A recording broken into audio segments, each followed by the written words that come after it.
But we do begin tonight in Iran, where President Trump has another warning for the regime, telling them to, quote, get smart soon.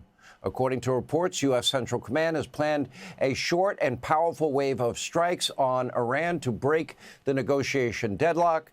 And tonight, it is not clear that any such attack is even necessary. As it stands, the U.S. blockade is sending panic throughout Iran's ranks. And today, the 42nd commercial vessel was redirected after attempting to violate our blockade. Iran has no ability to import. They have no ability to export. Its economy is now in ruins. The money is gone. Basic resources are scarce. Oil is now piling up. They may have to cap their oil wells. In fact, Iran just dusted off another ancient, rusty old tanker in order to store more oil.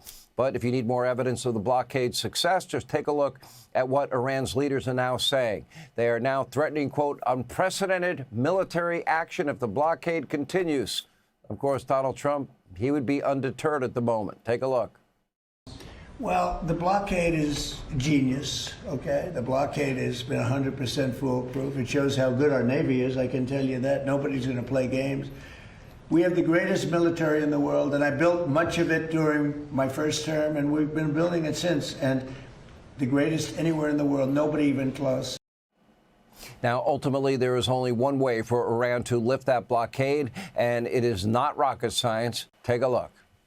We have talks, we're having talks with them now, and we're not flying anymore with 18-hour flights every time we want to see a piece of paper. We're doing it telephonically, and it's very nice. I make a call, or I have my people make a call, and you know the answer. I always like face-to-face. I consider it better. But when you have to fly 18 hours every time you want to have a meeting, and you know what the meeting's all about, and you know they're going to give you a piece of paper that you don't like before you even leave. It's ridiculous. They've come a long way. The question is whether or not they're going to go far enough. So at this moment, there will never be a deal unless they agree that there will be no nuclear weapons. Now, who knows what the fourth-tier leadership in Iran will ultimately do? They are radical, religious extremists, and their entire lives have centered around hating America, hating Israel.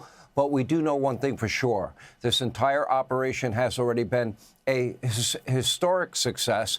We're only 2 months in, no boots on the ground, currently no actual fighting. But if you listen to the Democrats and the legacy media mob and the isolationists, well, you would think that we were in Vietnam all over again. Today on Capitol Hill, Secretary of War Pete Hegseth forcefully responding to a lot of the smear and slander that is out there. Take a look.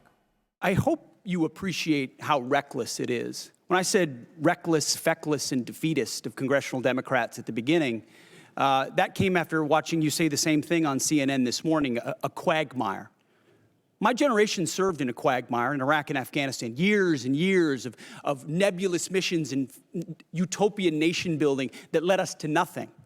What we have right now, the way you stain the troops when you tell them 2 months in, Congressman, you should know better. Shame on you.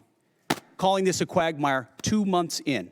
The effort, what they've undertaken, what they've succeeded, the success on the battlefield that could create strategic opportunities, the courage of a president to confront a nuclear Iran, and you call it a quagmire, handing propaganda to our enemies, shame on you for that statement. And statements like that are reckless to our troops. Don't say I support the troops on one hand, and then a 2-month mission is a quagmire. That's a false equivalation.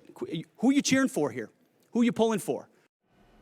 When there are American lives on the line overseas, elected Democrats, they should owe it to their country to be honest and at the very least, root for America to win. Do they really want a nuclear-armed Iran?